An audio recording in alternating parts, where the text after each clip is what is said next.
안녕하세요. 책으로 승부입니다. 세계 역사 이야기 근대편으로 함께 살펴보겠습니다. 이번 시간에는 서양 세계에 관한 이야기를 나눠볼게요. 펜이라는 사람은요, 누구나 평등하게 살아갈 수 있는 식민지를 꿈꿨어요.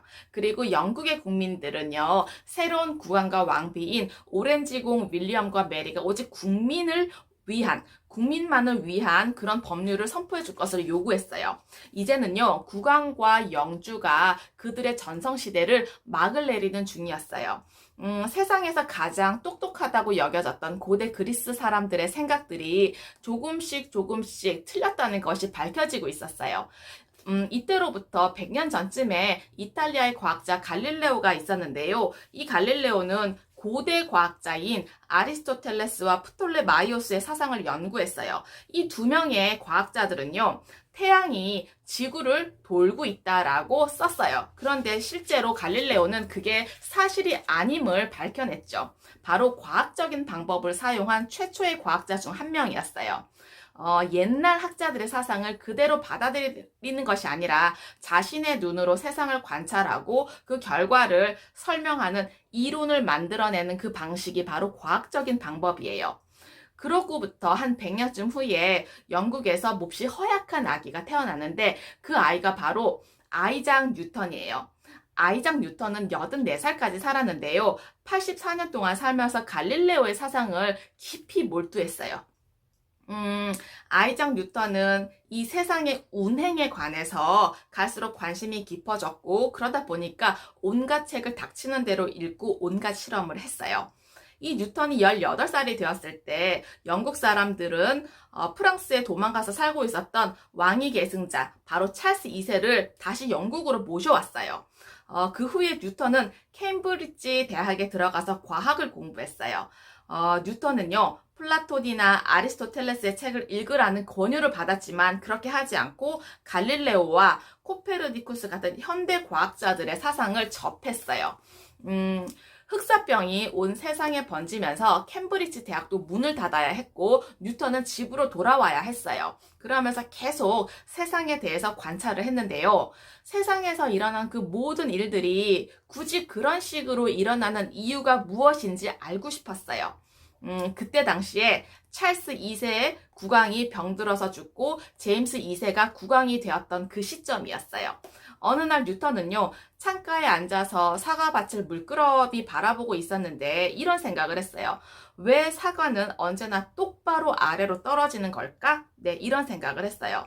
뉴턴은요, 끈질기게 관찰하고 실험하고 깊게 생각을 해서 왜 사과가 똑바로 떨어지는지 도대체 그 힘이 무엇인지 알 수 있게 되었어요. 우리가 알고 있는 바로 중력의 법칙을 발견해낸 사람이에요. 그러다 보니까 이제 우주는요, 더 이상 거대하고 신비스럽고 마술 같은 수수께끼의 세상이 아니었어요. 우주는 언제나 똑같은 방식으로 운동하는 기계와 같고 그 사실을 인간은 발견할 수 있다는 그 사실을 알게 된 거예요. 제임스 2세가 아직 왕좌에 있을 때요, 가톨릭 통치로 인해서 국민들의 인기와 신망을 잃어가던 중이었어요. 그때 뉴턴은요, 자신의 사상들을 프린키피아라는 제목의 책으로 펴냈어요. 바로 자연 철학의 수학적 원리라는 뜻이에요. 이때 철학자들, 그러니까 인간의 사상에 대해서 생각하는 철학자들, 그 다음에 돈의 방식에 대해서 생각하는 경제학자들, 그다음에 국가가 다스려지는 방식에 대해서 생각하는 정치학자들, 이런 사람들도요, 만약에 사물들을 지배하는 보편적인 법칙이 존재를 한다면 인간을 지배하는 보편적인 법칙도 존재하지 않을까? 이런 생각을 하기 시작을 했어요. 어떤 나라는 잘 살고 어떤 나라는 못 사는지, 어떤 나라는 전쟁에선 이기고 어떤 나라는 왜 지는지 이런 것들을 밝혀줄 수 있는 보편 법칙이 있을지도 모른다는 생각을 했던 거예요. 영국인 존 로크라는 사람이 있어요. 이 사람은요, 그 보편 법칙을 발견하겠다고 다짐한 사람 중에 한 사람이었어요.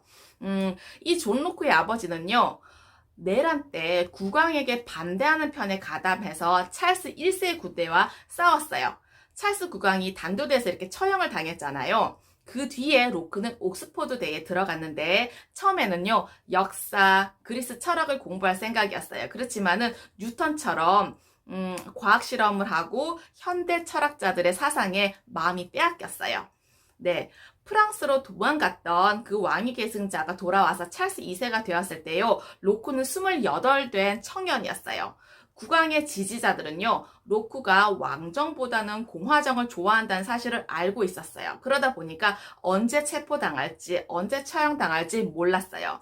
그래서 영국을 떠나서 프랑스와 네덜란드, 그리고 유럽 여러 나라들을 다니면서 여러 과학자들과 여러 철학자들의 사상을 접하게 되었어요. 제임스 2세가 왕좌에 있는 동안에는요, 영국으로 돌아가지 않았어요. 그러다가 오렌지공 윌리엄과 메리 부부가 영국으로 왕으로 들어왔을 때 로크는 메리 측근자 중에 한 사람으로 같이 귀국을 했어요. 이제 영국은요, 입헌 군주제의 나라가 된 거예요. 국왕과 왕비조차도 의회에서 통과된 법률에 따라서 정치를 해야 하는 체제였어요. 로크는요, 정치론이라는 제목의 책을 출판했어요. 로크는 인간이 하는 그 행동, 거기에도 방식들이 있는데 그 방식은 보편적인 법칙을 따른다. 이런 것들을 발견한 거예요. 그래서 이렇게 썼다고 해요. 모든 남자와 여자는 평등하다. 모든 인간은 건강, 생명, 자유, 그리고 소유를 추구할 권리를 가지고 있다는 자연의 법칙이 있다. 그 어떤 국왕도 신이 그에게 백성들을 제멋대로 처형하고 감옥에 가두고 재산을 빼앗아도 된다는 신성한 권력을 주셨다고 주장할 수가 없다. 네, 이런 글을 썼어요. 로크는요, 통치자들은 대체로 이런 권력을 함부로 휘두르고 싶어하는 유혹을 이기지 못할 가능성이 높다고 했어요. 그래서 훌륭한 정부가 되려면 나라에서 중대한 일을 맡는 그 사람들이 세 개의 집단으로 나누어야 한다고 썼어요. 펜의 식민지에서 했던 그 체제처럼요, 이렇게 했어요. 한 집단은 법률을 만들고요, 또 한 집단은 그 법률을 집행하고요, 또 한 집단은요, 외국과의 전쟁을 책임지는 그 세 개의 집단이 필요하다고 썼어요. 당시에 유럽과 영국에 살았던 수많은 사람들이요, 정부에 대한 이러한 사상을 받아들이기 시작을 했어요. 뉴턴, 로크, 이런 학자들이 관찰하고 성찰한 그 결과를 통해서 인간의 삶의 모든 면을 지배하는 보편 원칙이 있다고 믿었던 거예요. 우리는요, 지금도 그것을 계몽사상이라고 불러요. 로크의 시대에는요, 동양의 여러 나라에서는 서양 사람들의 그런 생각들을 찬성하지 않았어요. 계몽사상을 찬성했다면 그 권력자는요, 어땠을까요? 권력자들은 그 계몽사상을 좋아했을까요?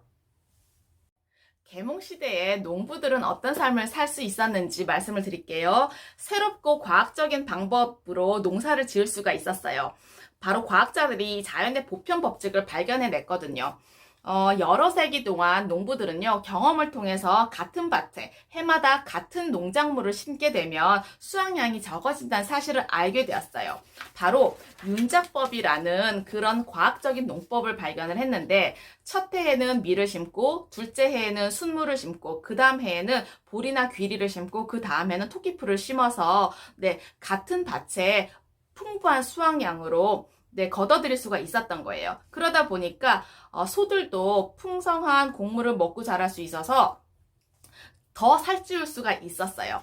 가장 튼튼한 양들을 골라서 교배시킬 수가 있었고, 가장 튼튼한 소들만 골라서 교배시킬 수가 있었어요. 윤작법을 비롯해서 이 과학적인 농법에 대해서 관심이 높아지자 농부들은요, 자기만의 밭, 자기만의 그 목장을 갖고 싶어 했어요. 그래서 영국 정부는요, 공유지 사유화 법령이라는 것을 선포를 했어요. 마을 전체가 공동으로 사용하고 있던 그 들판을 여러 개의 작은 단위로 나누고 울타리를 쳐서 개인이 소유할 수 있도록 한 거예요. 자신만의 땅에다가 곡물을 심고 자신만의 땅에서 소나 양을 기를 수 있다 보니까 새로운 품종의 소도 개발할 수가 있었어요.